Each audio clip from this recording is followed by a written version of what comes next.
Hello everyone and welcome back to the channel. आप सबका बहुत बहुत स्वागत है। मित्रों, सब्सक्राइब करो इस चैनल को, वीडियोस को लाइक करो और वीडियोस को शेयर करो। चलो अब हम आगे बढ़ते हैं आज के मुद्दे की तरफ, यानी आज हम क्या पढ़ने वाले हैं। तो मित्रों, आज हम अपना जो टॉपिक हमने पिछले वीडियो में पढ़ा था उसको कंटिन्यू करते हुए आगे बढ़ेंगे। ठीक है, तो चलो अब मैं आपको लेके चलता हूं आप हमारे प्यारे इंडेक्स में। इंडेक्स में जाते ही मुझे क्या पता चला, मेरा चैप्टर नंबर 1 शुरू था, सॉरी चैप्टर नंबर 3 शुरू था। चैप्टर नंबर 3 में ये है मेरा चैप्टर नंबर 3, ये मेरा पढ़ना शुरू था। ठीक है, इसका मैंने पढ़ना शुरू किया था। टॉपिक नंबर 1 जो है हमारा ऑडिट रिस्क, उसमें 1.1 1.2 1.3 एंड 1.3 तक शायद हमारा, यानी डिटेक्शन रिस्क तक हमारा पढ़ के हो चुका है। वीडियोस अवेलेबल चैनल पर हो चुके हैं। अब हम इस वीडियो में आगे का टॉपिक पढ़ेंगे, that is audit risk what is not included. ठीक है, अब यहाँ पे थोड़ा प्रॉब्लम कैसा हो रहा है कि जो फॉर्मेटिंग मैंने अपने नोट्स में किया है वो सारा का सारा मटेरियल इंस्टीट्यूट के स्टडी मटेरियल से ही है, लेकिन बस थोड़े से नंबरिंग में फर्क है। इंस्टीट्यूट का जो ऑर्गेनाइजेशन है वो पैराग्राफ वाइज है और मैंने जो ऑर्गेनाइज किया है हमारे लिए वो थोड़ा सा पॉइंट वाइज मैनर में है। तो मैं अभी सीधा आपको नोट्स में लेके आता हूं। वीडियोस में अभी तक हम लोगों ने क्या क्या पढ़ लिया है। तो टॉपिक नंबर 1 में ऑडिट रिस्क हमारा पढ़ के हो चुका है, रिस्क ऑफ मटेरियल मिसस्टेटमेंट पढ़ के हो चुका है and components of risk of material misstatement, इसमें हम लोगों ने इनहेरेंट रिस्क, कंट्रोल रिस्क, ये दोनों चीजें पढ़ी। और टॉपिक नंबर 4 जो है हमारा डिटेक्शन रिस्क, ये भी पढ़ के हो चुका है। अब इस वीडियो में हम लोग पढ़ाई करने वाले हैं audit risk what is not included. अब जैसा कि आप देख रहे हो कि यहाँ पर ऑडिट रिस्क जो है वो सीरियल नंबर 5 पर है और हमारे प्यारे इंडेक्स में, यानी इंस्टीट्यूट, हमारे प्यारे इंस्टीट्यूट के स्टडी मटेरियल में वही टॉपिक 1.4 के नाम से है। तो मैंने थोड़ा सा नंबरिंग पैराग्राफ वाइज चेंज किया है, बाकी मटेरियल पूरा का पूरा सेम है। आप मेरे नोट्स रेफर करो, चाहे आप इंस्टीट्यूट का स्टडी मटेरियल रेफर करो, आपको सेम मटेरियल मिलने वाला है। ठीक है, जो भी उसके अंदर के पैराग्राफ्स है, जो भी लाइंस लिखी हुई है, वर्ड्स है, वो सेम टू सेम है। और एक छोटी सी बात, जैसे मैं वीडियोस अपलोड कर रहा हूं तो कुछ स्टूडेंट्स की डिमांड है कि नोट्स भी वीडियोस के साथ अवेलेबल हो जाने चाहिए। देखो, वीडियोस जो है वो एक्सप्लेनर, यानी जो वीडियो आपको मिलते हैं वो 100% फ्री रहने वाले हैं यूट्यूब के ऊपर। और चैप्टर नंबर 1, 2 और 3, इन 3 चैप्टर्स के ही नोट्स, यानी जो मैं नोट्स ये बनाता हूं वो नोट्स केवल डेमो 3 चैप्टर्स के आपके लिए अवेलेबल होने वाले हैं। पूरे के पूरे 11 चैप्टर के नोट्स आपको पीडीएफ फाइल में नहीं मिलने वाले हैं। ये एक छोटी सी अनाउंसमेंट मैंने आपके लिए कर दी है। जो नोट्स आपको स्क्रीन पे दिखते हैं वो वीडियोस में आपको 11 चैप्टर्स के दिखेंगे, पूरा एक्सप्लेनेशन आपको 11 चैप्टर्स का मिलने वाला है। लेकिन नोट्स जो है वो मैं आपको पूरे नहीं प्रोवाइड कर पाऊंगा, केवल 3 चैप्टर्स के नोट आपको गूगल ड्राइव में मिलेंगे और उसकी लिंक आपके वीडियो के डिस्क्रिप्शन में आपको मिलने वाली है। ठीक है, बाकी चीजें आप लोगों को इस एक्सप्लेनेशन वीडियोस के साथ मैनेज करनी पड़ेगी और इसीलिए मैंने अपना अप्रोच थोड़ा चेंज किया है। मैं जो पहले एक्स्ट्रा मटेरियल प्रोवाइड करता था, यानी मैं अपने खुद के नोट्स अलग से ड्राफ्ट करता था, वो मैंने थोड़ा सा साइडलाइन कर दिया है for particularly for this YouTube batch. अब हम क्या करते हैं, 100% इंस्टीट्यूट के स्टडी मटेरियल पे शिफ्ट हो चुके हैं। तो चैप्टर नंबर 1 के 100% स्टडी मटेरियल, आईसीआई के मटेरियल के बेस के ऊपर जो नोट्स है वो आपको गूगल ड्राइव में मिल चुके हैं।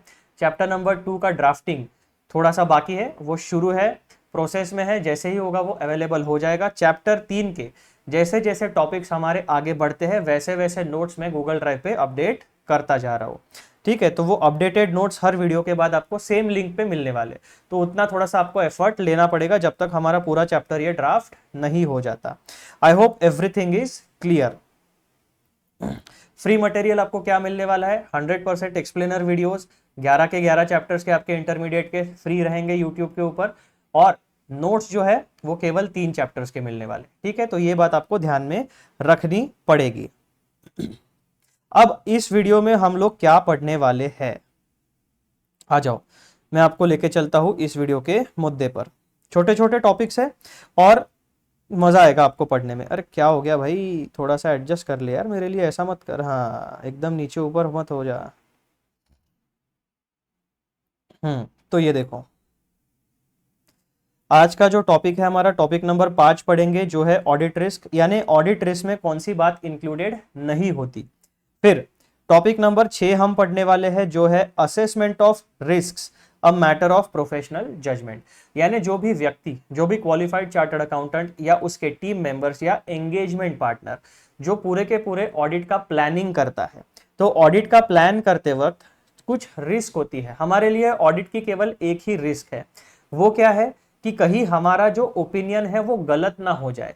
यानी फाइनेंशियल स्टेटमेंट्स में मिसस्टेटमेंट्स है, लेकिन हम ओपिनियन कैसा दे रहे हैं, हम ओपिनियन ये दे रहे हैं कि financial statement represent a true and fair view and are free from material misstatement whether due to fraud and error. जबकि रियलिटी क्या है कि फाइनेंशियल स्टेटमेंट्स में मिसस्टेटमेंट्स प्रेजेंट है, लेकिन हमारा ओपिनियन वो रिफ्लेक्ट नहीं कर रहा है। यही होती है ऑडिट रिस्क, यानी ऑडिटर जो है वो फाइनेंशियल स्टेटमेंट पे इनएप्रोप्रिएट ओपिनियन एक्सप्रेस ना कर दे। This is the audit risk. तो इसका जो असेसमेंट होता है, जो रिस्क होती है कि फाइनेंशियल स्टेटमेंट्स में मटेरियल मिसस्टेटमेंट्स होंगे या नहीं होंगे, गलतियां ड्यू टू फ्रॉड या एरर होंगी या नहीं होंगी, इसका जो असेसमेंट है उसे हम कहते हैं असेसमेंट ऑफ रिस्क। और ये जो असेसमेंट ऑफ रिस्क है, ये जो टास्क है, ये होने वाला है a matter of professional judgement, यानी जिस व्यक्ति का जितना एक्सपीरियंस होगा वो व्यक्ति उतने अच्छे तरीके से फाइनेंशियल स्टेटमेंट्स में क्या क्या रिस्क होती है उसको असेस कर पाएगा। यानी हर एक चार्टर्ड अकाउंटेंट, हर एक एंगेजमेंट पार्टनर, हर एक टीम मेंबर उसके पर्सनल कैपेबिलिटी पे डिपेंड करेगा कि वो किस तरीके से ऑडिट के रिस्क को आइडेंटिफाई करता है, असेस करता है और उसको रिस्पॉन्ड करता है। बस ये वाला पॉइंट रहेगा। फिर क्या होता है कि हमने अभी तक ऑडिट रिस्क के बारे में जो चीजें पढ़ी है, यानी ऑडिट रिस्क जो है वो फंक्शन होता है risk of material misstatement and detection risk का। मटेरियल मिसस्टेटमेंट जो होता है उसके दो कंपोनेंट्स होते हैं, क्या, इनहेरेंट रिस्क और कंट्रोल रिस्क। ये दोनों की दोनों रिस्क डिपेंड करती है आपकी एंटिटी के ऊपर। यानी इनकी वजह से फाइनेंशियल स्टेटमेंट में अगर कोई मिसस्टेटमेंट होता है वेदर ड्यू टू फ्रॉड और एरर, तो इसकी जिम्मेदारी ऑडिटर की नहीं रहेगी, इसकी जिम्मेदारी मैनेजमेंट की रहेगी, दोष चार्ज विद गवर्नेंस की रहेगी, ओनर की रहेगी, बेसिकली एंटिटी की जिम्मेदारी रहेगी। ठीक है। उसके बाद हमने क्या पढ़ा कि एक कंट्रोल रिस्क होती है, रिस्क ऑफ मटेरियल मिसस्टेटमेंट में एक इनहेरेंट रिस्क होती है, एक कंट्रोल रिस्क होती है। ठीक है, दो रिस्क हमें पता चल गई, इन दोनों की जिम्मेदारी एंटिटी की होती है। और तीसरी और एक रिस्क होती है, वो होती है डिटेक्शन रिस्क, और इसकी पूरी की पूरी जिम्मेदारी जो है वो हमारे ऑडिटर साहब की होती है। अब ऐसा क्यों होता है, इसकी सारी जिम्मेदारी हमारे ऑडिटर साहब की क्यों होती है? एक बात आपको समझना पड़ेगा, ऑडिट का काम शुरू होने से पहले ऑडिटर यानी जो हमारा चार्टर्ड अकाउंटेंट है, टीम मेंबर है, एंगेजमेंट पार्टनर है, उसका कुछ भी इन्वॉल्वमेंट फाइनेंशियल स्टेटमेंट्स को प्रिपेयर करने में नहीं है। और ये जो इनहेरेंट रिस्क है और कंट्रोल रिस्क है, ये रिलेट करती है फाइनेंशियल स्टेटमेंट के प्रिपरेशन एंड प्रेजेंटेशन से। तो फाइनेंशियल स्टेटमेंट का प्रिपरेशन एंड प्रेजेंटेशन जो होता है वो उसकी जिम्मेदारी हमारे एंटिटी की होती है, ओनर्स की होती है, मैनेजमेंट की होती है, दोष चार्ज विद गवर्नेंस की होती है। इसी वजह से ये दोनों रिस्क ऑडिटर के रिस्क में इंक्लूडेड नहीं है। अब डिटेक्शन रिस्क मतलब क्या? जब ऑडिटर की अपॉइंटमेंट होगी, ऑडिटर साहब अपना ऑडिट का प्लानिंग करेंगे और काम शुरू करेंगे, और काम शुरू करने के बाद से लेकर अपना ओपिनियन ऑडिट रिपोर्ट में रिक्वायर्ड फॉर्मेट में प्रोवाइड करने तक वो ऑडिटर साहब फाइनेंशियल स्टेटमेंट्स के साथ इन्वॉल्व रहने वाले हैं। प्रिपरेशन एंड प्रेजेंटेशन के लिए नहीं है, वो चेकिंग के लिए है, क्रॉस वेरिफिकेशन के लिए, ऑडिटिंग के लिए है। और यहाँ पे जो डिटेक्शन रिस्क है उसका मतलब क्या होता है? डिटेक्शन रिस्क ये कहती है कि ऑडिटर साहब ने कितने भी अच्छे से अगर प्लान किया हो तो भी वो 100% ये एश्योरेंस नहीं दे सकते कि फाइनेंशियल स्टेटमेंट्स में किसी भी तरीके का मटेरियल मिसस्टेटमेंट नहीं है।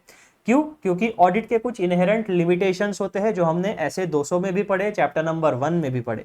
ठीक है, तो ये सारा का सारा कलेक्टिवली अभी आपको यहाँ पर यूज करना है। ऑडिट करने के बाद भी अगर आपको गलती नहीं मिलती है तो उसका उसे कहा जाता है डिटेक्शन रिस्क। यानी आपके फाइनेंशियल स्टेटमेंट में मटेरियल मिसस्टेटमेंट प्रेजेंट है, लेकिन ऑडिटर साहब को वो मटेरियल मिसस्टेटमेंट डिटेक्ट करना नहीं आया, या हम दूसरे शब्दों में कह सकते हैं कि मटेरियल मिसस्टेटमेंट अनडिटेक्टेड रह गए।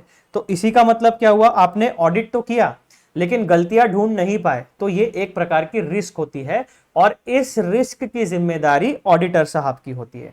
ये अभी तक का बैकग्राउंड मैंने समरी इसमें आपको फाइनली बता दिया।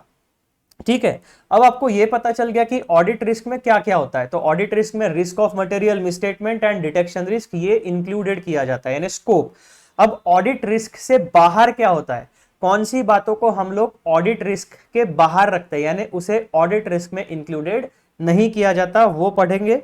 फिर risk of material, assessment of risk, matter of professional judgement मैंने आपको बता दिया। और ये सारी चीजें अभी तक हमने जो ऑडिट रिस्क के बारे में पढ़ी, यानी टॉपिक नंबर 1 ऑडिट रिस्क क्या होता है, रिस्क ऑफ मटेरियल मिसस्टेटमेंट क्या होता है, इस रिस्क ऑफ मटेरियल मिसस्टेटमेंट के कंपोनेंट्स कौन से होते हैं, तो उसके कंपोनेंट्स इनहेरेंट रिस्क होती है, कंट्रोल रिस्क होती है, और बाद में ऑडिटर की एक रिस्क होती है डिटेक्शन रिस्क। इन सारे यानी टॉपिक नंबर 1, 2, 3, 4, 5 और 6, इन सब चीजों का एक 4 से 5 पॉइंट में आपका पूरा का पूरा ओवरव्यू रहेगा। पॉइंट नंबर 7 में an overview of audit risk, उसको हम 4 पॉइंट्स वो कवर करेंगे। फिर टॉपिक नंबर 8 हम पढ़ने वाले हैं, जिसका नाम है combined assessment of the risk of material misstatement.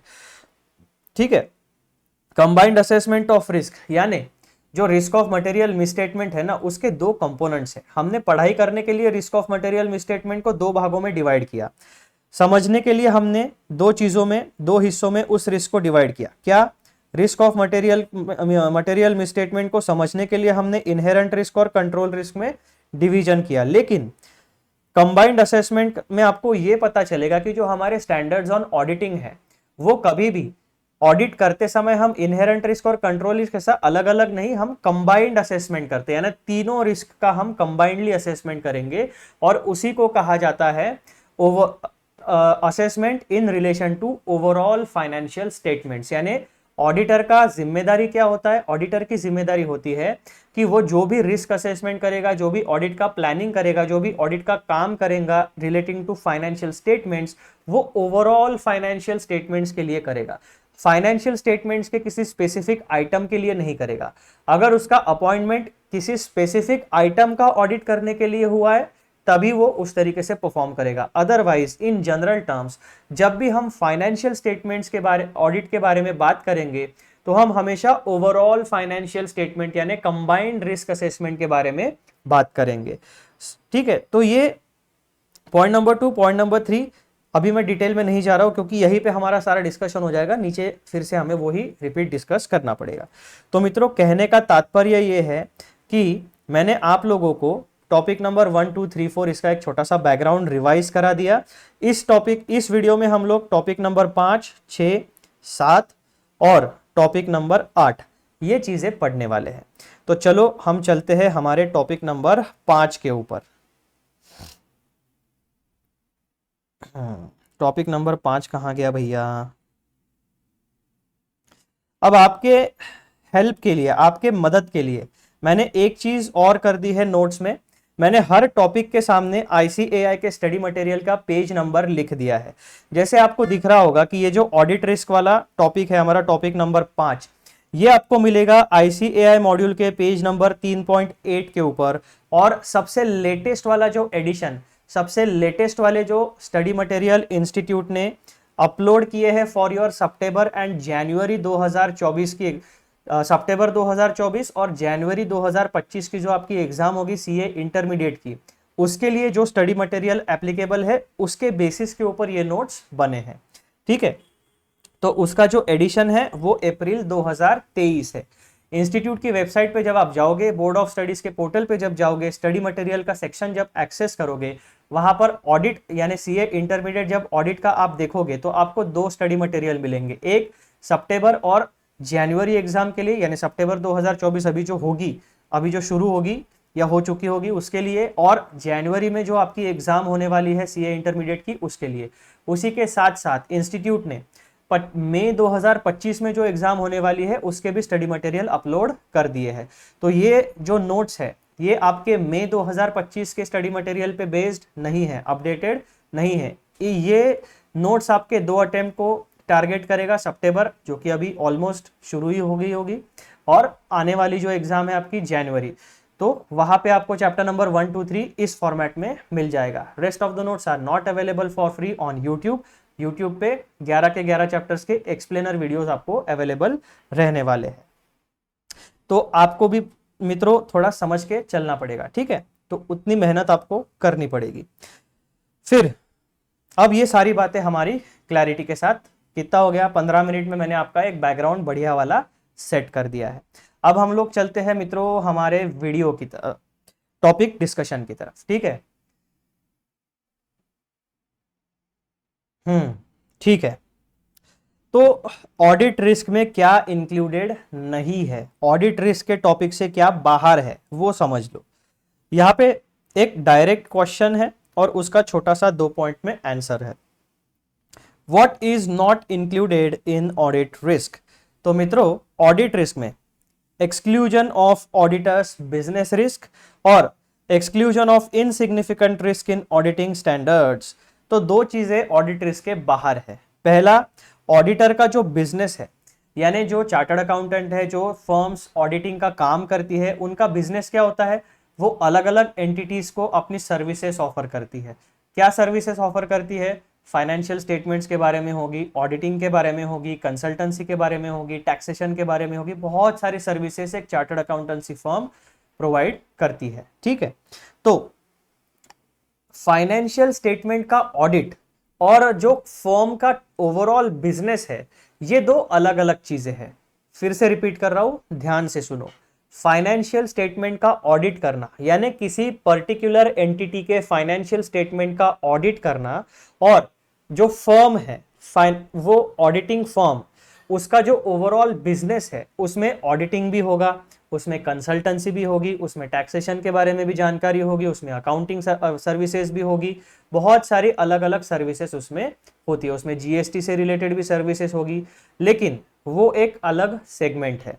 तो यहां पर जो ऑडिटर का ओवरऑल बिजनेस है, उस बिजनेस से जुड़ी हुई जो रिस्क है वो ऑडिट रिस्क से बाहर होती है। ऑडिट रिस्क जो है वो केवल और केवल हमारे कॉन्टेक्स्ट में फाइनेंशियल स्टेटमेंट्स तक सीमित है।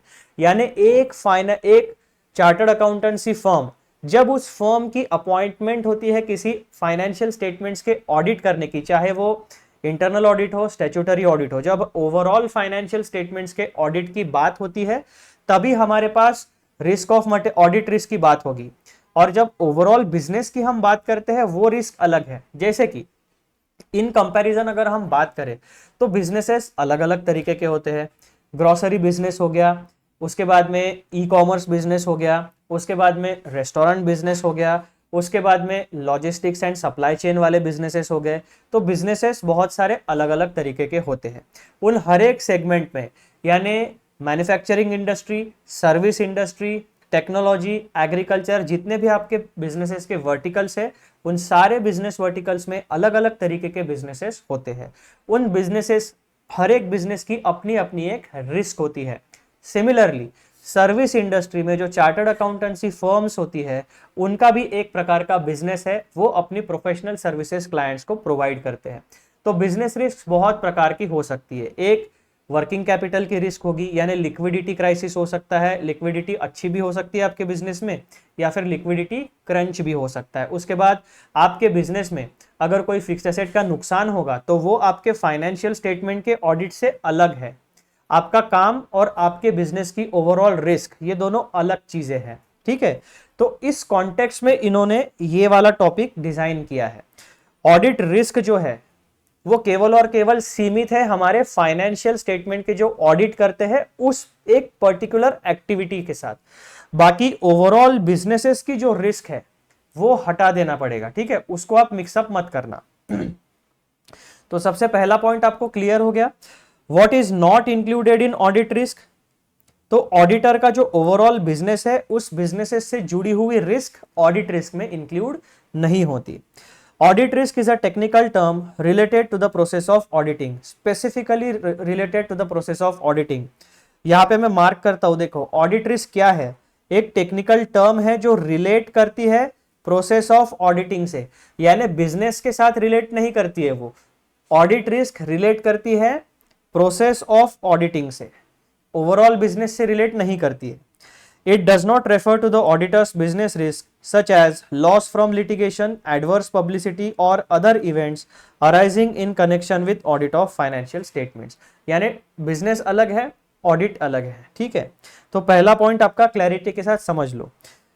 ऑडिट रिस्क जो है ये एक टेक्निकल टर्म है जो केवल और केवल ऑडिटिंग के प्रोसेसेस के साथ रिलेट करती है. जब भी फाइनेंशियल स्टेटमेंट का ऑडिट होगा तब हम ऑडिट रिस्क की बात करेंगे. And audit risk is a function of risk of material misstatement and detection risk. Risk of material misstatement के दो कंपोनेंट्स होते हैं, inherent risk and control risk, और तीसरा हमारा होता है डिटेक्शन रिस्क. तो हम ये कह सकते हैं कि audit risk is equals to inherent risk multiplied by control risk multiplied by detection risk. ये इक्वेशन आपके दिमाग में फिक्स हो जाना चाहिए. पॉइंट नंबर 2 क्या कहता है, exclusion of significant risk in auditing standards. For the purposes of standards on auditing, audit risk does not include the risk that the auditor might express an opinion that the financial statements are materially misstated when they are not. This risk is ordinarily insignificant. ये एक important point है क्योंकि यहाँ पर standards on auditing का perspective हम बता रहे हैं. पहला पॉइंट ओवरऑल बिजनेस रिस्क को ऑडिट रिस्क में से एक्सक्लूड कर दिया. अब दूसरा पॉइंट जो हमारे स्टैंडर्ड्स ऑन ऑडिटिंग है जो बहुत ही इंपॉर्टेंट होते हैं किसी भी ऑडिट के लिए, क्योंकि जहां पर भी फाइनेंशियल स्टेटमेंट्स का ऑडिट होगा या फाइनेंशियल इंफॉर्मेशन का ऑडिट होगा या फिर जो हमारे एंगेजमेंट स्टैंडर्ड्स है, ओवरऑल 4-5 प्रकार के एंगेजमेंट स्टैंडर्ड्स है, उन एंगेजमेंट स्टैंडर्ड्स के स्कोप में जो भी हम काम करेंगे वहां हम रिप्रेजेंट करेंगे प्रॉपरली स्टैंडर्ड्स ऑन ऑडिटिंग को. तो exclusion of insignificant risk in auditing standard. तो हमारे जो स्टैंडर्ड्स ऑन ऑडिटिंग है वो क्या कहते हैं कि जो ऑडिटर की रिस्क है उसमें क्या इंक्लूड नहीं किया जाता. ऑडिट रिस्क क्या होती है कि एक फाइनेंशियल स्टेटमेंट एंटिटी ने प्रिपेयर किए हैं और प्रेजेंट किए हैं. अब किसी ऑडिटर को जब हम अपॉइंट करेंगे तब क्या होगा, ऑडिट रिस्क क्या होती है कि फाइनेंशियल स्टेटमेंट में मटेरियल मिसस्टेटमेंट है लेकिन ऑडिट के दौरान हमें वो नहीं मिले और हमने अनमॉडिफाइड अनक्वालिफाइड ओपिनियन दे दिया. ठीक है, ये हो गई ऑडिट रिस्क. अब यहां पे उसका कॉन्वर्स यानी उसका उल्टा स्टेटमेंट है कि फाइनेंशियल स्टेटमेंट में कोई भी मटेरियल मिसस्टेटमेंट नहीं है लेकिन फिर भी अगर ऑडिटर ने अपने ओपिनियन में बता दिया कि मटेरियल मिसस्टेटमेंट है तो इस तरीके की जो रिस्क होती है उसे ऑडिट रिस्क में नहीं माना जाता. 2 प्रकार के स्टेटमेंट्स है, समझ के चलो. For purposes of the standards on auditing, audit risk does not include. तो जो हमारे स्टैंडर्ड्स ऑन ऑडिटिंग है उनके हिसाब से ऑडिट रिस्क में क्या चीज इंक्लूड नहीं होती, the risk that the auditor might express an opinion that the financial statements are materially misstated when they are not. यानी जो हमारे फाइनेंशियल स्टेटमेंट्स है जिनका ऑडिट हो रहा है उनमें किसी प्रकार का कोई मिसस्टेटमेंट नहीं है लेकिन जो हमारा ऑडिटर है वो might express an opinion that the financial statements are materially misstated. यानी गलती नहीं है, मटेरियल मिसस्टेटमेंट नहीं है लेकिन auditor might express an opinion that the financial statements are materially misstated. तो ये जो काम है, ये जो एक्टिविटी है, इसको ऑडिट रिस्क से बाहर रखा गया है. ठीक है, एकदम क्लैरिटी के साथ पढ़ना. ये जो 2 लाइन है ना यहां से यहां तक, ये बहुत इंपॉर्टेंट है, इसके ऊपर एग्जाम में घुमा के क्वेश्चन आ सकता है. ठीक है, तो what is not included in audit risk, मैंने पूरी कोशिश की है आपको अच्छे तरीके से समझाने की कि पहले पॉइंट और दूसरे पॉइंट दोनों ड्रास्टिक है, दोनों इंपॉर्टेंट है और इस पर एग्जाम में क्वेश्चन आ सकता है. ठीक है, क्योंकि यहाँ पे थोड़ा सा कंफ्यूजन वाला मामला होता है. तो आप लोगों को क्या करना है, ये जो सेंटेंसेस है इनको प्रॉपरली ब्रेकअप करके पढ़ना पड़ेगा आपको. जिस तरीके से हमने अभी पढ़ा उस तरीके से पढ़ना पड़ेगा. तो ये हो गया discussion regarding what is not included in audit risk. Auditor की जो ओवरऑल बिजनेस रिस्क है वो इंक्लूड नहीं होती और एक सिचुएशन है। क्या फाइनेंशियल स्टेटमेंट्स में किसी तरीके का कोई मिसस्टेटमेंट नहीं है, लेकिन auditor might express an opinion that the financial statements are materially misstated. ठीक है, ये जो काम है इसे ऑडिट रिस्क में इंक्लूड नहीं किया जाता। अब आ जाओ मित्रों, आप लोग पेज नंबर 3.9 पर आईसीए का मॉड्यूल खोल के बैठ जाओ। पेज नंबर 3.9 पे आ जाओ, आपको पॉइंट नंबर 6 मिलेगा। आईसीए के मॉड्यूल में जो भी नंबर होगा 3.9 के ऊपर हेडिंग आपको मिलेगा assessment of risk a matter of professional judgement. तो यहां पर हमने क्या डिस्कशन किया था, 3 पॉइंट के बारे में हमें यहां पर डिस्कशन करना है। जो ऑडिट करते समय हम असेसमेंट करते हैं रिस्क का, एक ही रिस्क होती है कि फाइनेंशियल स्टेटमेंट में किसी प्रकार का कोई मिसस्टेटमेंट है क्या, वेदर ड्यू टू फ्रॉड और error, and overall financial statements में कोई गलती नहीं है। इस तरीके का असेसमेंट हमें करना पड़ता है। तो इसको असेस करने के लिए हम क्या करेंगे, रिस्क असेसमेंट प्रोसीजर्स को अप्लाई करेंगे। जो हमारे स्टैंडर्ड्स ऑन ऑडिटिंग में गाइडेंस दिया है उस हिसाब से प्लानिंग करेंगे ऑडिट का। एक्चुअल ऑडिट प्रोसीजर्स परफॉर्म करेंगे, जिसमें substantive procedures, analytical procedures, statistical procedures, अलग अलग प्रकार के टेक्निक्स यूज करेंगे। क्यों? ताकि जो भी फाइनेंशियल स्टेटमेंट्स में इंफॉर्मेशन है उससे related sufficient and appropriate audit evidence हम लोग गैदर कर पाए एज एन ऑडिटर। तो हम लोगों ने क्या किया, हमारा जो स्टैंडर्ड्स ऑन ऑडिटिंग है उसमें जितना भी गाइडेंस है उसको यूज किया, ऑडिट का प्लानिंग किया, और उन ऑडिट का जो हमने प्लान किया उन प्रोसीजर्स को एक्चुअल में फाइनेंशियल स्टेटमेंट्स पे अप्लाई किया। फाइनेंशियल स्टेटमेंट्स में अप्लाई करने के बाद हमें कुछ ऑडिट एविडेंस मिलता है regarding income, expenses, asset and liabilities. 4 major categories में आपके ट्रांजैक्शंस रिकॉर्ड होते हैं। इनकम एक्सपेंसेस जो कि प्रॉफिट एंड लॉस अकाउंट में रिप्रेजेंट होते हैं, एंड असेट्स एंड लायबिलिटी जो कि बैलेंस शीट में रिप्रेजेंट होती है। उनसे रिलेटेड जितने भी फाइनेंशियल रिकॉर्ड्स है हम क्या करेंगे, एंटिटी से रिकॉर्ड लेंगे। अगर हमें एसेट के सामने, प्लांट एंड मशीनरी के सामने 10 करोड़ का अमाउंट दिखता है तो उस 10 करोड़ के अमाउंट को जस्टिफाई करने के लिए हम उस 10 करोड़ के ओरिजिनल सोर्स डॉक्यूमेंट्स कहां पर हैं वो पूरा का पूरा पेपर ट्रेल चेक करेंगे। यानी बैलेंस शीट में 10 करोड़ कैसे आए, आज के तारीख से हम पूरा का पूरा उसका पॉइंट ऑफ ओरिजिन तक जाएंगे। जितना भी पेपर ट्रेल हमें मिलता है वो हमारा ऑडिट एविडेंस होगा। तो इस तरीके से हम जितना भी इनकम, एक्सपेंस, असेट, लायबिलिटी के बारे में काम करेंगे उनका ऑडिट एविडेंस गैदर करेंगे और हमारा प्रोफेशनल जजमेंट अप्लाई करेंगे कि whether based on the work perform by the auditor and sufficient appropriate and gathering of sufficient appropriate audit evidence, whether financial statements are free from material misstatement or not, and financial statements are prepared as per the applicable financial reporting framework। तो ये चीजें हमें देखनी पड़ेगी। तो assessment of risk a matter of professional judgement, यानी इसमें कोई एक स्पेसिफिक पैरामीटर पे सेट नहीं है कि आपको इसी तरीके से रिस्क असेसमेंट करना पड़ेगा। अगर 2 ऑडिटर्स है तो हो सकता है एक ऑडिटर अलग प्रोसीजर्स अप्लाई करे और ऑडिटर नंबर 2 सेम एलिमेंट्स को चेक करने के लिए अलग ऑडिट प्रोसीजर्स या अलग अप्रोच को यूज करे। तो जो भी चीजें हैं ऑडिट में, कौन सी प्रोसीजर्स अप्लाई करनी है, कौन सी एनालिटिकल प्रोसीजर्स लगानी है, कौन सी स्टैटिस्टिकल सब्सटेंटिव प्रोसीजर्स यूज करनी है, वो हर एक इंडिविजुअल ऑडिटर के ऊपर डिपेंड करेगा। सबसे पहला पॉइंट हमें क्या मिलता है यहां पर, audit risk as a function of risks. As discussed at the outset, audit risk is a function of risk of material misstatement and detection risk. तो पॉइंट नंबर 1 में हमने क्लैरिटी के साथ समझ लिया कि ये जो ऑडिट रिस्क होती है ये फंक्शन होती है risk of material misstatement and detection risk का। यानी इन दोनों को मिला के risk of material misstatement generate हो सकता है। ठीक है, पॉइंट नंबर 2 क्या कहता है, ये जो प्रोफेशनल जजमेंट है ना, इस जजमेंट को बनाने के लिए आपको पॉइंट नंबर 1 का नॉलेज होना जरूरी है कि रिस्क ऑफ मटेरियल मिसस्टेटमेंट को जज अगर आपको करना है तो आपको समझ में आना चाहिए कि ऑडिट रिस्क में ओवरऑल 2 चीजों का ध्यान रखना पड़ेगा, risk of material misstatement and detection risk. क्योंकि आप ऑडिट रिस्क के बारे में जब भी कोई प्रोफेशनल जजमेंट लोगे तो इस ऑडिट रिस्क का नेचर आपको पता होना चाहिए। इसमें 2 चीजें चेक करनी पड़ेगी, risk of material misstatement and detection risk. फिर उसके बाद आपको यह भी चीज पता होनी चाहिए कि ये जो रिस्क ऑफ मटेरियल मिसस्टेटमेंट है इसके 2 कंपोनेंट्स होते हैं।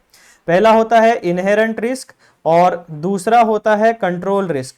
तो इन सारे के सारे पॉइंट्स के बारे में एक ऑडिटर के पास जब नॉलेज होगा तभी वो अपना professional judgement based on his theoretical knowledge, based on his practical knowledge and based on his industry exposure, that is overall experience, वो ये डिसाइड कर पाएगा कि किसी भी ऑडिट में कौन से प्रकार की रिस्क हो सकती है। पॉइंट नंबर 2 क्या कहता है? Basis for risk assessment. अब ये जो प्रोफेशनल जजमेंट वो अप्लाई करेगा उसका बेसिस क्या होगा, कौन से बेसिस पर वो जजमेंट लेगा कि रिस्क है कि नहीं है, इस रिस्क का असेसमेंट कैसे करेगा? The assessment of risk is based on audit procedures to obtain necessary information for that purpose and evidence obtained throughout the audit. The assessment of risk यानी जो रिस्क का असेसमेंट हम करते हैं उसका बेसिस क्या है? उसका बेसिस होता है audit procedures performed to obtain necessary information for that purpose and evidence obtained throughout the audit. तो जो भी ऑडिटर का प्रोफेशनल जजमेंट रहेगा रिगार्डिंग ऑडिट रिस्क, वो क्या रहेगा? ऑडिट में वो कौन सी प्रोसीजर्स को अप्लाई करता है, ऑडिट प्रोसीजर्स अप्लाई करने के बाद उसे कौन सा प्रकार का sufficient and appropriate audit evidence मिलता है। तो audit procedures and sufficient appropriate audit evidence, ऐसे दो चीजों को मिला के उसके प्रोफेशनल जजमेंट का बेसिस बनता है। The assessment of risk is a matter of professional judgement rather than matter capable of precise measurement. तो ये वाला जो पोर्शन है ना रिस्क असेसमेंट वाला, ये क्या होता है, हम इसे एग्जैक्टली यानी प्रिसाइजली मेजर या मैनेज नहीं कर पाएंगे। तो इसीलिए हर एक ऑडिटर को अपने एक्सपीरियंस के बेसिस के ऊपर और जो ऑडिट प्रोसीजर्स वो परफॉर्म करता है, ऑडिट प्रोसीजर्स को परफॉर्म करने के बाद उसे किस तरीके का ऑडिट एविडेंस मिलता है, इन दोनों को क्लब करके उसे हमेशा ऑडिट रिस्क को असेस करना पड़ता है। ठीक है, तो मैं गोले बना रहा हूं, उन गोलों की तरफ आप ध्यान देना। क्या रहेगा? ये जो असेसमेंट ऑफ रिस्क है उसका बेसिस क्या रहेगा? तो सबसे पहले audit procedures performed to obtain audit evidence. ठीक है, उसके बाद आपको पता चलेगा कि ऑडिट रिस्क में risk of material misstatement and detection risk होती है। तो point number 1 and point number 2 are interconnected.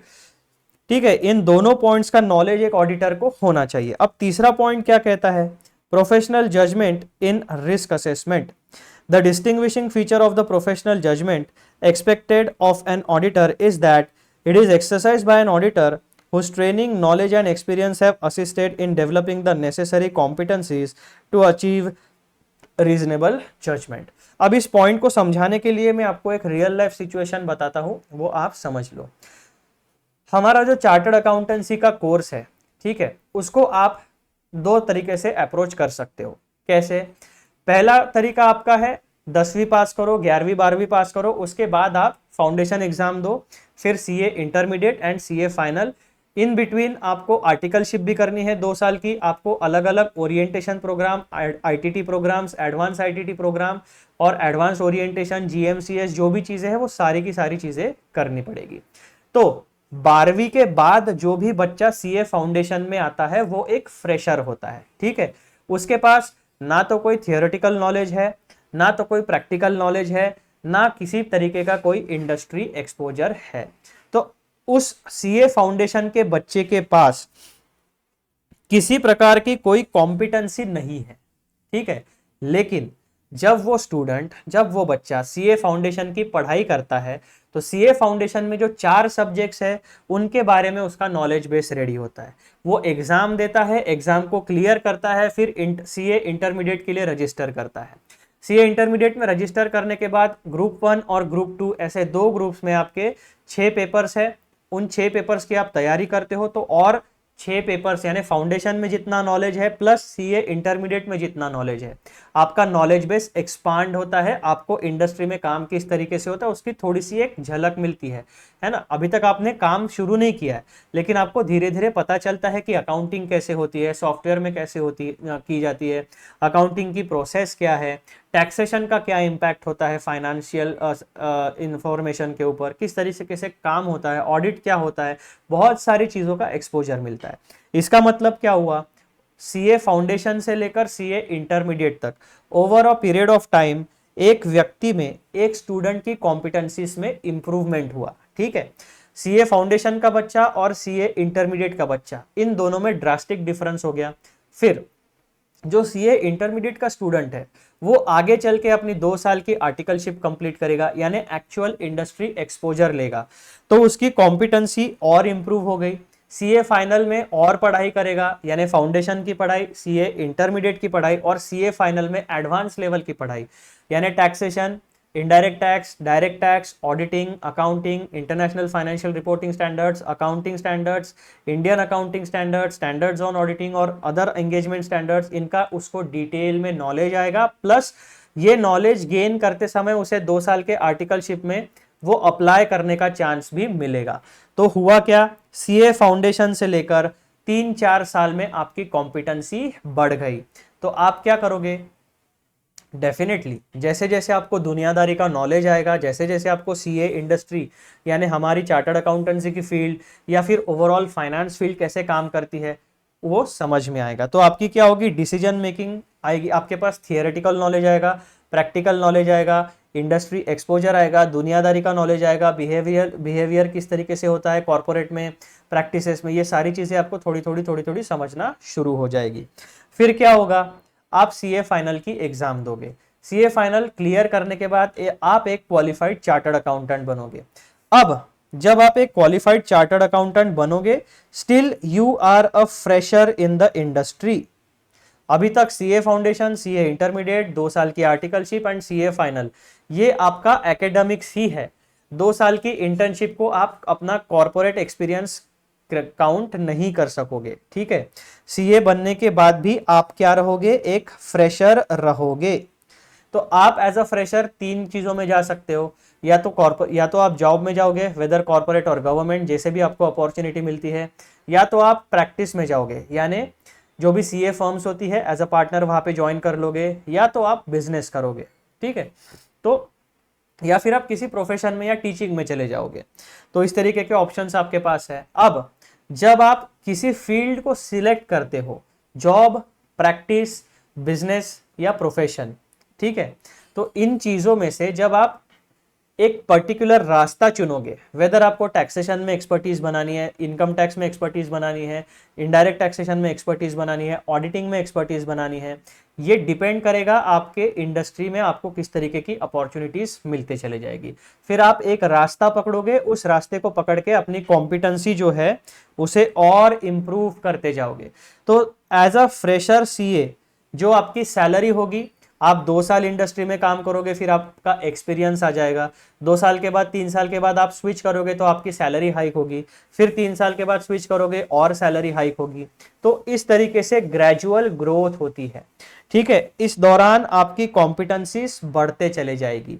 तो ये जो प्रैक्टिकल एग्जाम्पल हमने यहाँ पे देखा, यही practical example professional judgement in risk assessment में भी एप्लीकेबल होता है। एक ऑडिटर, एक चार्टर्ड अकाउंटेंट जब अपना पहला ऑडिट का असाइनमेंट करता है तो वो एक फ्रेशर होता है। फिर किसी हॉस्पिटल का ऑडिट कर लिया, किसी बड़े हॉस्पिटल का ऑडिट कर लिया, एक छोटी डिस्पेंसरी का ऑडिट कर लिया, फार्मेसी का ऑडिट कर लिया, किसी एक छोटे से रेस्टोरेंट का ऑडिट कर लिया, फिर चांस मिला किसी 5 स्टार या 7 स्टार होटल का ऑडिट करने के लिए। तो एक ही इंडस्ट्री में छोटी दुकान और बड़ी दुकान, इसमें लॉज, रूल्स एंड रेगुलेशंस के एप्लीकेबिलिटी में बहुत ज्यादा फर्क होता है। फिर कभी आपको चांस मिला तो किसी मैन्युफैक्चरिंग एंटिटी का आपने ऑडिट कर लिया, कभी चांस मिला तो सर्विस इंडस्ट्री में काम कर लिया। तो ऐसा आप क्या करते हो, इंडस्ट्री एक्सपोजर गेन करते हो।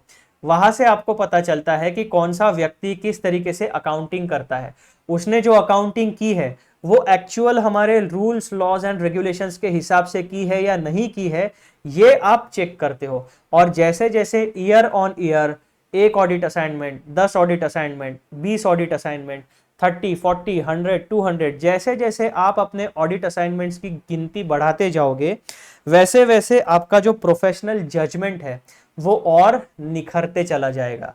पहले असाइनमेंट में जितनी मेहनत आपको करनी पड़ी, उससे अगर आप 100 असाइनमेंट की बात करोगे तो एक ऑडिट से लेकर 100th ऑडिट तक आपने जो जर्नी की है, तो पहले ऑडिट में जितनी मेहनत करनी पड़ी उतनी मेहनत आपको 100th ऑडिट में नहीं करनी पड़ेगी। क्यों? क्योंकि आपको पता रहेगा कि गलतियां कहां कहां हो सकती है है ना। तो आप बिल्कुल पिन पॉइंट बता सकोगे कि अपने टीम मेंबर्स को, हाँ तो ये इंडस्ट्री है, इस इंडस्ट्री में इस तरीके के प्रॉब्लम्स होते हैं, इस इंडस्ट्री में इस तरीके के केसेस लगते हैं, इस तरीके की स्क्रूटिनी आती है, ऐसा ऐसा काम यहाँ पर करना है। इंटरनेशनल ट्रांजैक्शंस है तो ट्रांसफर प्राइसिंग किस तरीके से अप्लाई होगा, इंटरनेशनल टैक्सेशन लॉस कैसे अप्लाई होते हैं, टैक्स हेवंस कहाँ पे है। तो आपकी धीरे धीरे जो आपका जो माइंड है वो ओपन अप होते चले जाएगा और यही से आपका जो प्रोफेशनल जजमेंट है वो निखरता चला जाएगा। तो पॉइंट नंबर 6 हमें यही ओवरऑल चीजें बताने की कोशिश करता है। Assessment of risk, a matter of professional judgement, यानी आप अपना प्रोफेशनल जजमेंट कितना निखारते हो वो आपके ऊपर डिपेंड करता है। आपको हमेशा पढ़ाई करते रहने पड़ेगी, आपको अपना प्रोफेशनल जजमेंट नॉलेज आपके फील्ड का इंप्रूव करते रहना पड़ेगा। तो पॉइंट नंबर 1 क्या कहता है, audit risk is a function of audit risk as a function of risk, basis for risk assessment and professional judgement in risk assessment. तो अब मैंने आपको पूरा का पूरा जो तामझाम है वो एकदम सिंपल भाषा में समझा दिया है। आप इसको एक बार वीडियो पॉज करके स्क्रीन पे पढ़ लो, या अगर आपने गूगल ड्राइव से नोट्स को एक्सेस कर लिया है तो आप नोट्स ओपन करके इसे पढ़ सकते हो। ठीक है, अब हम लोग डिस्कशन शुरू करने वाले हैं पॉइंट नंबर 7 का।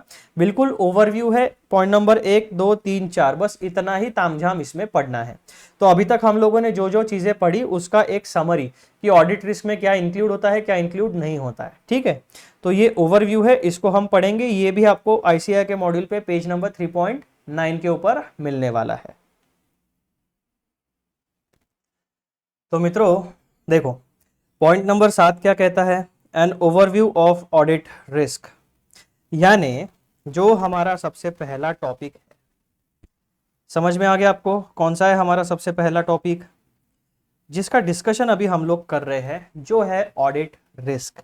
अब ये ऑडिट रिस्क में क्या इंक्लूडेड है और क्या इंक्लूडेड नहीं है, इस पूरे टॉपिक का ओवरव्यू लेने के लिए हमने topic number point number 1, point number 2, point number 3, ठीक है, ऐसे करते करते पॉइंट नंबर 4, 5, 6, ये 6 टॉपिक्स हम लोगों ने पढ़े। अब इनका क्या किया इन्होंने, इन 6 टॉपिक्स में से जो एक हमारा टॉपिक था कि ऑडिट रिस्क में क्या इंक्लूडेड है और क्या इंक्लूडेड नहीं है, उन्होंने एक छोटा सा टेबल दिया है। उस टेबल का हेडिंग हमारे प्यारे इंस्टीट्यूट ने an overview of audit risk करके दे दिया है। इसमें बहुत ज्यादा कोई दिमाग लगाने की जरूरत नहीं, बस समझ लो। चेक बॉक्स में राइट यानी ऑडिट रिस्क में ये इंक्लूडेड है, चेक बॉक्स में क्रॉस यानी इंक्लूडेड नहीं है। क्वेश्चन क्या है, audit risk what is included and what is not included. तो पहली 2 चीजें इंक्लूडेड है, दूसरी 2 चीजें ऑडिट रिस्क में इंक्लूड नहीं की जाती। पहला पॉइंट क्या है हमारा, audit risk is the risk that the auditor gives an inappropriate opinion when the financial statements are materially misstated। यानी एक सिनेरियो इन्होंने हमें यहां पर बताया है। वो सिनेरियो क्या है मित्रों, कि हमारे जो फाइनेंशियल स्टेटमेंट है, जब हमने उसका ऑडिट शुरू किया तो ऑडिटर ने क्या किया, अपना एक ओपिनियन दे दिया। ओपिनियन उसने क्या दिया, जो फाइनेंशियल स्टेटमेंट्स है उन फाइनेंशियल स्टेटमेंट में material misstatement whether due to fraud और एरर था, सारे लॉज रूल्स एंड रेगुलेशंस के हिसाब से उसने बनाया था कि नहीं बनाया था, उसमें भी रिस्क प्रेजेंट थी। लेकिन क्या हुआ, जो हमारे ऑडिटर साहब है उन्होंने एक इनएप्रोप्रिएट ओपिनियन दिया, यानी जो एक्चुअल सिचुएशन है उस सिचुएशन को ऑडिटर साहब का ओपिनियन सही तरीके से रिप्रेजेंट नहीं कर रहा है। तो वही हमारी पहली ऑडिट रिस्क है। Audit risk is the risk that the auditor gives an inappropriate opinion when the financial statements are materially misstated।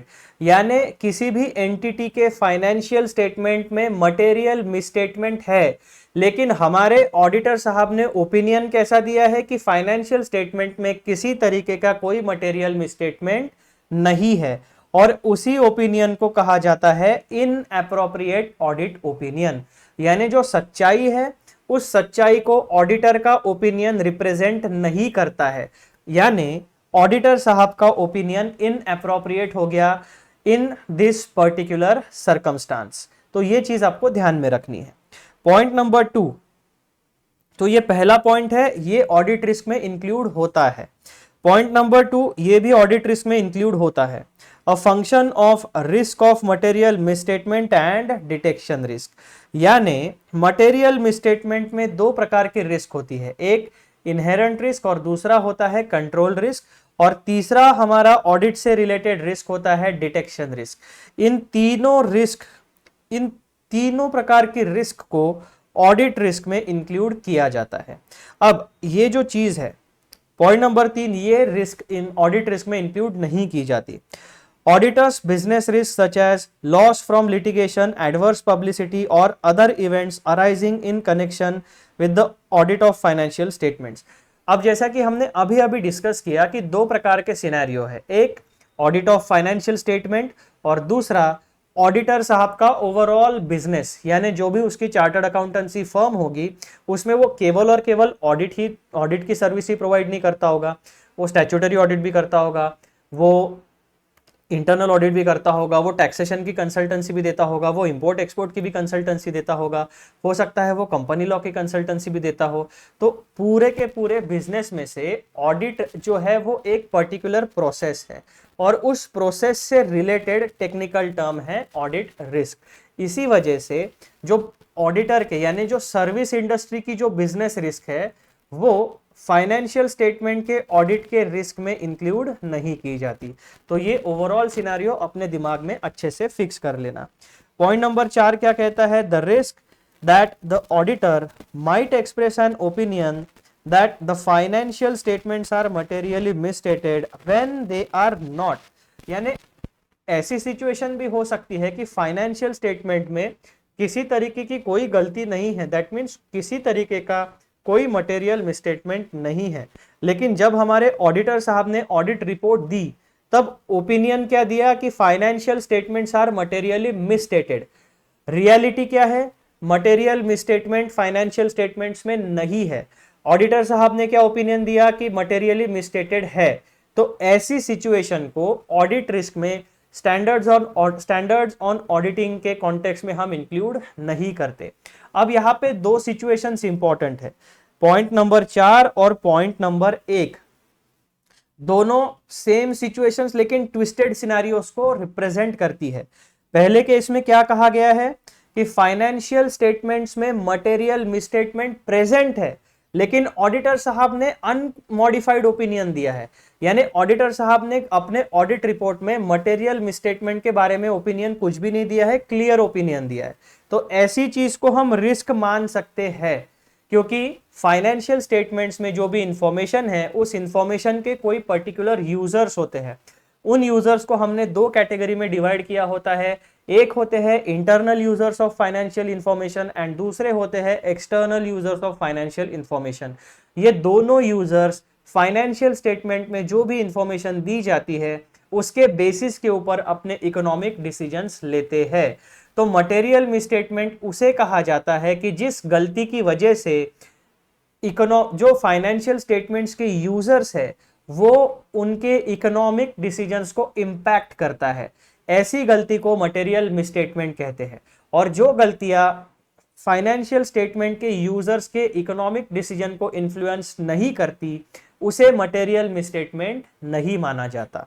तो जब ये सिनेरियो आता है पॉइंट नंबर 4 का कि फाइनेंशियल स्टेटमेंट में किसी तरीके की कोई गलती नहीं है, इसका मतलब क्या हुआ कि फाइनेंशियल स्टेटमेंट में जो इंफॉर्मेशन है वो true and fair view represent करती है, और इसकी वजह से जो फाइनेंशियल स्टेटमेंट के यूजर्स है उनके इकोनॉमिक डिसीजन के ऊपर किसी तरीके का कोई नेगेटिव इंपैक्ट नहीं पड़ने वाला है।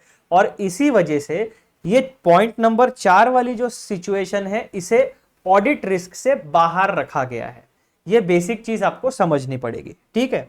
तो इसमें केवल और केवल पॉइंट नंबर 1 और पॉइंट नंबर 2 में ये माइन्यूट डिफरेंस है, इसको आपको समझना पड़ेगा। पॉइंट नंबर 8, हाँ, अब ये जो डायग्राम है ना, ये डायग्राम अपने दिमाग में बिल्कुल छाप लेना। क्या कहती है ये डायग्राम? ऑडिट रिस्क में दो चीजें इंक्लूड होती है, पहला रिस्क ऑफ मटेरियल मिसस्टेटमेंट और दूसरा detection risk. Risk of material misstatement में इनहेरेंट रिस्क होती है, कंट्रोल रिस्क होती है। डिटेक्शन रिस्क में सैंपलिंग रिस्क होती है और नॉन सैंपलिंग रिस्क होती है। जब हम लोगों ने audit risk, risk of material misstatement and detection risk इनको डिस्कस किया था प्रीवियस वीडियोस में, तब हमने 1, 2, 3 और 4 इन चारों प्रकार के कंपोनेंट्स को डिटेल में डिस्कस किया है। आप वीडियोस देख सकते हैं। आपकी आसानी के लिए मैंने क्या किया, देखो थंबनेल में और जो वीडियो का टाइटल होता है उसमें सारी इंफॉर्मेशन देना इम्पॉसिबल होता है, ठीक है। तो हम लोगों ने क्या अप्रोच अडॉप्ट किया, आप लोगों को वीडियो लेक्चर्स एक्सेस करना आसान हो, तो आप लोगों को डिस्क्रिप्शन बॉक्स में, हर वीडियो के डिस्क्रिप्शन बॉक्स में आपको एक सेगमेंट मिलेगा। वहां पर मैंने प्रॉपर इस वीडियो में कौन से टॉपिक्स कवर किए गए हैं वो वहां पे मैंने मेंशन कर दिया गया है। तो अगर आपको कोई डाउट है तो आप हर वीडियो का पहले डिस्क्रिप्शन देख लो, ताकि आपको ये पता चल जाए कि आपने ये वीडियो देखा है या नहीं देखा है। तो उस हिसाब से आप अपने स्टडी का प्लानिंग कर सकते हो। अब इस वीडियो का जो हमारा डिस्कशन का आखिरी मुद्दा है वो है पॉइंट नंबर 8, जिसका हेडिंग है combined assessment of risk of material misstatement. यानी जो रिस्क ऑफ मटेरियल मिसस्टेटमेंट है ये वाला पोर्शन, इसमें inherent risk and control risk होती है। और जब भी हम फाइनेंशियल स्टेटमेंट्स की रिस्क असेसमेंट करेंगे तो हम combined assessment of risk assessment करेंगे। यानी ये पूरा का पूरा चीज यहाँ पे आपके ऑडिट रिस्क में हम इन ओवरऑल सिनेरियो को असेस करेंगे। समझ में आ गया आप लोगों को इस डायग्राम के ऊपर से? जब भी आप फाइनेंशियल स्टेटमेंट का रिस्क असेसमेंट करोगे तो ओवरऑल फाइनेंशियल स्टेटमेंट का रिस्क असेसमेंट करोगे।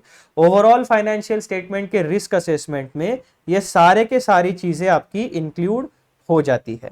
अब ये जो टॉपिक नंबर 8 है,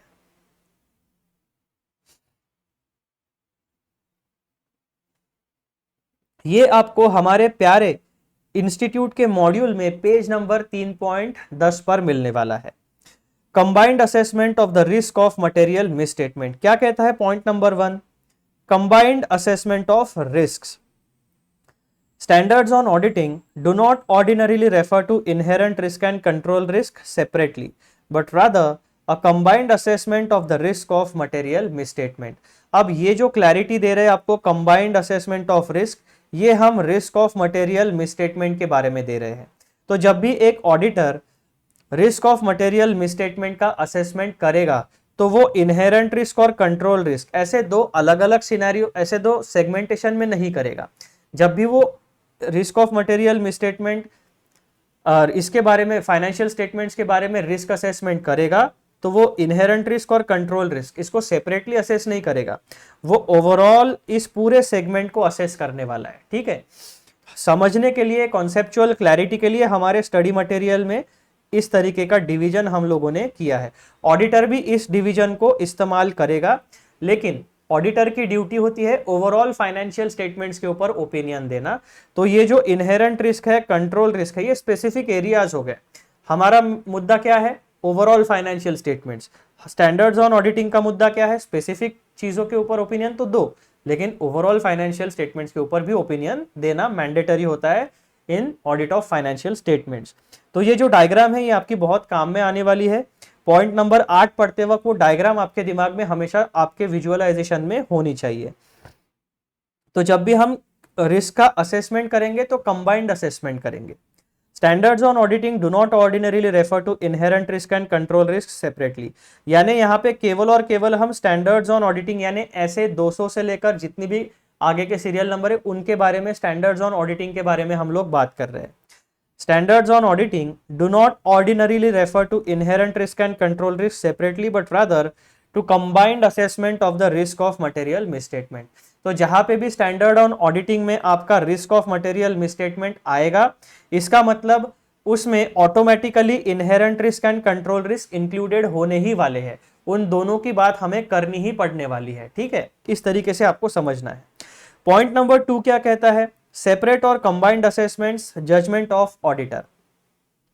यहां पे स्टैंडर्ड्स ऑन ऑडिटिंग का जो सिनेरियो है वो क्लैरिटी के साथ बता दिया, लेकिन जो हमारा ऑडिटर होता है कुछ चीजें उसके प्रोफेशनल जजमेंट के ऊपर भी डिपेंड करती है। सेपरेट और combined risk assessments judgement of the auditor. Standards on auditing ने अपनी बात रख दी है, लेकिन वहां पे लिबर्टी भी दी है कि अगर ऑडिटर चाहे तो सेपरेट असेसमेंट भी कर सकता है रिस्क ऑफ मटेरियल मिसस्टेटमेंट का, और कंबाइंड असेसमेंट भी कर सकता है। यानी रिस्क ऑफ मटेरियल मिसस्टेटमेंट में वो इनहेरेंट रिस्क का सेपरेटली असेसमेंट कर सकता है, कंट्रोल रिस्क का सेपरेटली असेसमेंट कर सकता है, और अगर वो चाहे, ऑडिटर चाहे, तो इसका कंबाइंड असेसमेंट भी कर सकता है। ये ऑडिटर के प्रोफेशनल जजमेंट के ऊपर डिपेंड करता है। However the auditor may make separate और combined assessments of inherent and control risk depending on preferred audit techniques और मेथोडोलॉजीज एंड प्रैक्टिकल कंसिडरेशंस। यानी प्रैक्टिकल कंसिडरेशंस मतलब क्या कि स्टैंडर्ड्स ऑन ऑडिटिंग आपको एक फ्रेमवर्क प्रोवाइड करता है टू कंडक्ट द ऑडिट, लेकिन उसी के साथ साथ आपको एक लिबर्टी भी देता है कि आप अपने तरीके से स्टैंडर्ड्स ऑन ऑडिटिंग में बताई गई चीजों को अप्लाई करो। रिजिडिटी नहीं है, जो चीजें दी है उसको फॉलो करना है, लेकिन साथ साथ एक क्लियर इंस्ट्रक्शन भी है कि आपके लिए जो प्रैक्टिकल है, आपके इंडस्ट्री के लिए जो सिनेरियो एप्लीकेबल है, उसके हिसाब से आप स्टैंडर्ड्स ऑन ऑडिटिंग को अडॉप्ट कर लो। स्टैंडर्ड्स ऑन ऑडिटिंग उतने फ्लेक्सिबिलिटी आपको प्रोवाइड करती है। फिर से एक बार पढ़ूं। However the auditor may make separate और combined assessments of inherent and control risk depending on preferred audit techniques और मेथोडोलॉजीज एंड प्रैक्टिकल कंसिडरेशंस। तो जो प्रोफेशनल जजमेंट होता है वो डिपेंड क्या करेगा कि ऑडिट करते समय आपने कौन सी ऑडिट टेक्निक्स को प्रिफर किया, ऑडिट एविडेंस को गैदर करने के लिए आपने कौन सी मेथड्स को यूज किया, और साथ ही आपके क्या प्रैक्टिकल लिमिटेशंस थे एक पर्टिकुलर ऑडिट में। इन सारी चीजों को मिला के आपका प्रोफेशनल जजमेंट बनेगा। पॉइंट नंबर 3 क्या कहता है? Expression of risk assessments. अब आपने जो रिस्क असेस की है उसका एक्सप्रेशन, यानी उसको अच्छे तरीके से समझना, उस हिसाब से अपने ऑडिट के प्लान्स को वापस से एक बार रीचेक करना, रीएडप्ट करना और अप्लाई करना। The assessment of the risk of material misstatement may be expressed in quantitative terms such as in percentages or in non quantitative terms। यानी आप क्या कह सकते हो कि यार 10% रिस्क है, 5% रिस्क है, ऐसा आप परसेंटेज यानी क्वांटिटेटिव फॉर्म्स में भी रिस्क को आप एक्सप्रेस कर सकते हो, या फिर नॉन क्वांटिटेटिव फॉर्म टर्म्स में भी आप रख सकते हो। जैसे कि अभी मैं जब फाइनेंशियल स्टेटमेंट की बात करूंगा तो फाइनेंशियल स्टेटमेंट्स में 4 मेजर कैटेगरीज आपके आने वाली है: इनकम, एक्सपेंसेस, असेट्स और लाइबिलिटीज। इन 4 मेजर कैटेगरीज में आपकी सब कैटेगरीज है: operating income, non operating income, operating expenses, non operating expenses, direct expenses, indirect expenses, ठीक है, मैन्युफैक्चरिंग कॉस्ट। ये सारी चीजें आपके अलग अलग उसके इंटरनल कैटेगरीज होगी। एसेट में आपका fixed asset, current asset, liquid assets यानी कैश एंड बैंक बैलेंसेस, ठीक है।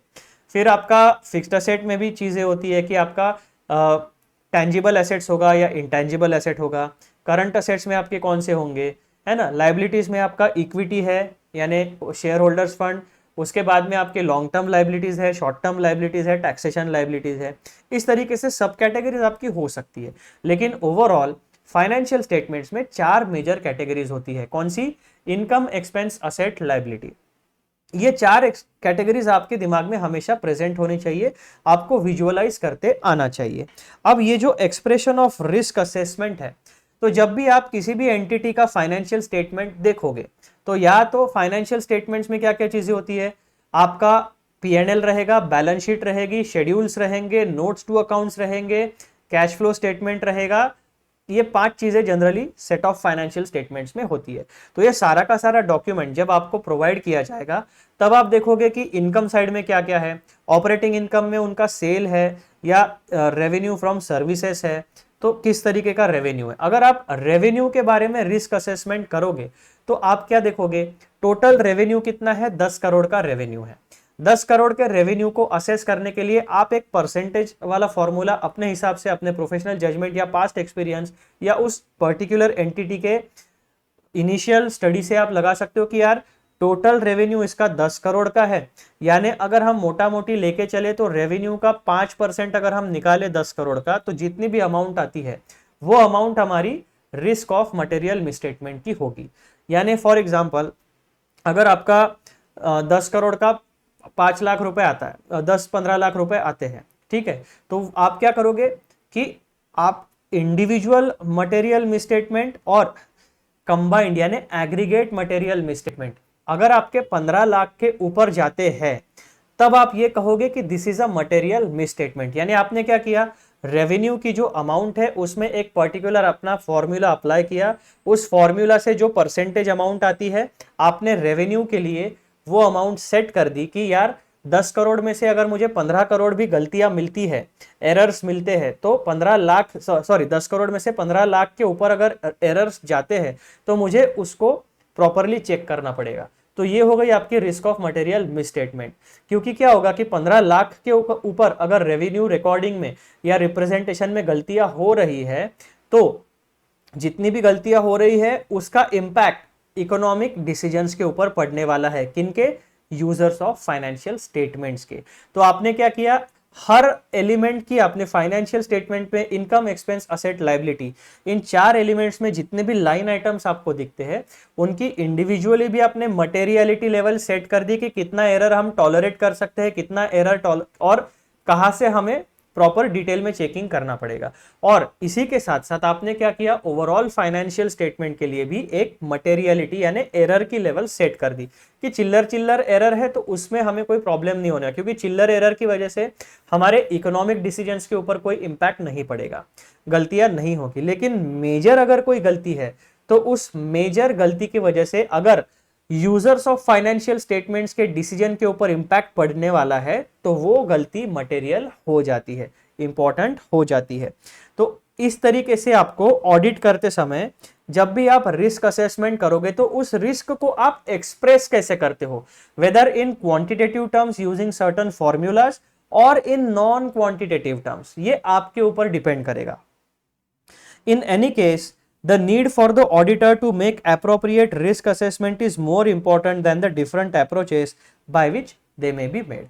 तो approaches उतने important नहीं है, important point क्या है कि आपको risk अपना जो भी आपने risk का assessment किया है उसको properly express करो। That means जो भी आपका engagement partner है, जो भी आपका senior assistant है, जो भी आपके team members है जो audit को handle करने वाले हैं, उन व्यक्तियों को, उन मनुष्यों को, उन एम्प्लॉइज को आपको वो रिस्क बतानी पड़ेगी कि आपको इस तरीके से काम को फॉलो करना है। ठीक है, प्रॉपर डॉक्यूमेंटेशन होना चाहिए। तो कंबाइंड असेसमेंट में आपको ये 3 पॉइंट ध्यान में रखने पड़ेंगे। It can be concluded from the above that audit risk is equals to risk of material misstatement multiplied by अभी ये रिपीट हो रहा है equation, detection risk, since risk of material misstatement is a function of inherent risk and control risk. It can also be shown as audit risk is equals to inherent risk multiplied by control risk multiplied by detection risk. तो ये जो ऊपर हमने diagram अभी देखी थी उसी का फॉर्मूला फॉर्म में रिप्रेजेंटेशन है। ठीक है, ऑडिट रिस्क में ये दोनों चीजें इंक्लूड की जाती है। तो मित्रों यहां पर हमारा इस वीडियो का पूरा डिस्कशन जो है वो समाप्त होता है।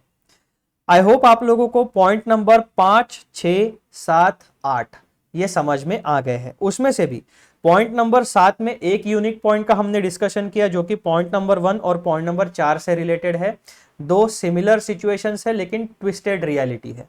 ठीक है, उसके बाद में पॉइंट नंबर 6, 5 और पॉइंट नंबर 8, हर एक पॉइंट में कुछ ना कुछ यूनिक पॉइंट हम लोगों ने, हर एक टॉपिक में कोई ना कोई यूनिक पॉइंट था जो मैंने आपको पूरा का पूरा विजुअलाइज कराने की और जितना हो सके उतना डिटेल में एक्सप्लेन करने की यहां पर कोशिश की है।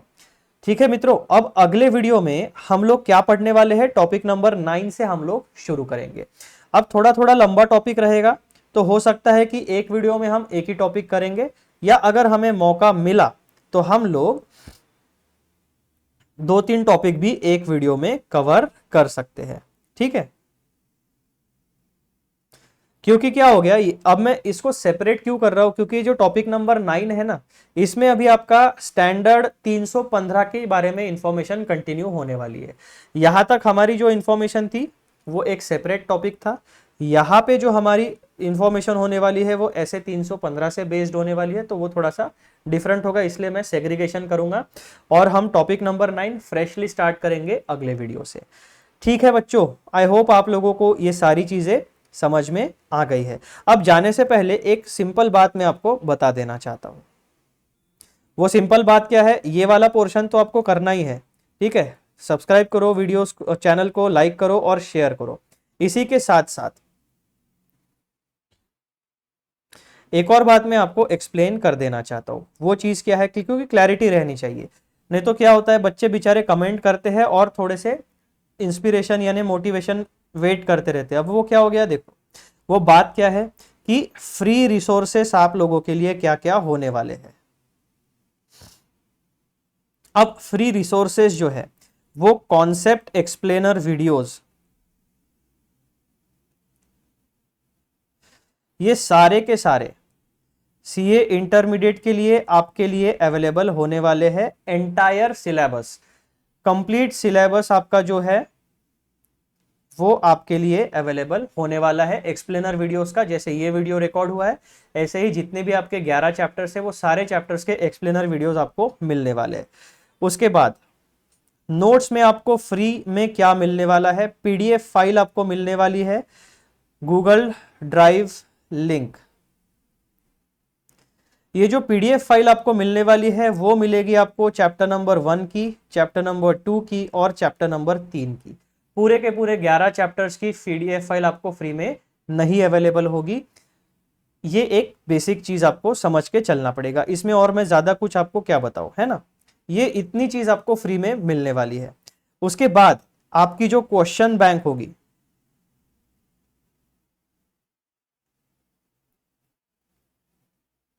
क्वेश्चन बैंक जिसमें आपके सारे एमसीक्यूज आ गए, जिसमें आपके चीज़ें जो और क्या क्या होता है आपके पास, सारे एमसीक्यूज आ गए, आपके इंस्टीट्यूट के स्टडी मटेरियल में दिए गए क्वेश्चंस आ गए, आरटीपी आ गई, एमटीपी आ गई, पास्ट एग्जाम के क्वेश्चंस आ गए, उसके सजेस्टेड आंसर्स आ गए। ये सारी चीज़ें भी आपको फ्री में अवेलेबल नहीं होने वाली है। तो फ्री में आपको केवल इतना मिलने वाला है कि कंप्लीट सिलेबस जो है आपका डिस्कशन, वो एक्सप्लेनर वीडियोस आपको 100% फ्रीली मिलने वाले हैं। यूट्यूब के ऊपर आप उसे एक्सेस करोगे सेम चैनल के ऊपर। और नोट्स में आपको डेमो नोट्स मिलने वाले हैं चैप्टर नंबर 1, 2 और 3 के। इससे ज्यादा फ्री में आपको प्रोवाइड नहीं कर पाऊंगा, तो आप कमेंट सेक्शन में उसको बार बार पूछिए भी मत, क्योंकि आपको सिमिलर आंसर मिलने वाला है। ठीक है, तो आप इन 100% फ्री वीडियोस का पूरा फायदा उठाइए। आपके लिए एक चीज आसान कर दी है मैंने कि इंस्टीट्यूट का जो मटेरियल है वही सेम टू सेम है, बस थोड़ा ऑर्गेनाइज फॉर्मेट में। और आपके आसानी के लिए मैंने उसमें पेज नंबर भी मेंशन कर दिए। जैसे ऑडिट रिस्क वाला जो आपका टॉपिक है वो हमारे प्यारे इंस्टीट्यूट के स्टडी मटेरियल में पेज नंबर 3.4 से लेकर 3.16 तक अवेलेबल होता है। आईसीएआई के वेबसाइट पर आईसीएआई के सारे स्टडी मटेरियल फ्री में अवेलेबल है। तो आप ये 3 चैप्टर्स तो इन नोट से पढ़ लेना, और चैप्टर नंबर 4 से जो भी हमारे कॉन्सेप्ट एक्सप्लेनर वीडियोस आएंगे तो आप अपना इंस्टीट्यूट का स्टडी मटेरियल ओपन कर लेना। पेज नंबर यहाँ पे जो मैं मेंशन करूंगा वो ओपन कर लेना, यहाँ पे एक्सप्लेनेशन सुन लेना, और अपने जो भी आपके स्टडी मटेरियल है वहां पे मार्किंग आप कंप्लीट कर लेना। ठीक है, थोड़ी मेहनत आपको करनी पड़ेगी, है ना। मैं भी मेहनत करता हूँ, थोड़ी मेहनत मैं करता हूँ, थोड़ी मेहनत आप करो, ऐसा मिलके हम लोग पूरा का पूरा ऑडिट का पढ़ाई कर लेंगे। तो मित्रों यहाँ पे हमारा ये वीडियो समाप्त होता है। अब हम मिलेंगे अगले वीडियो में। चलो बाय बाय।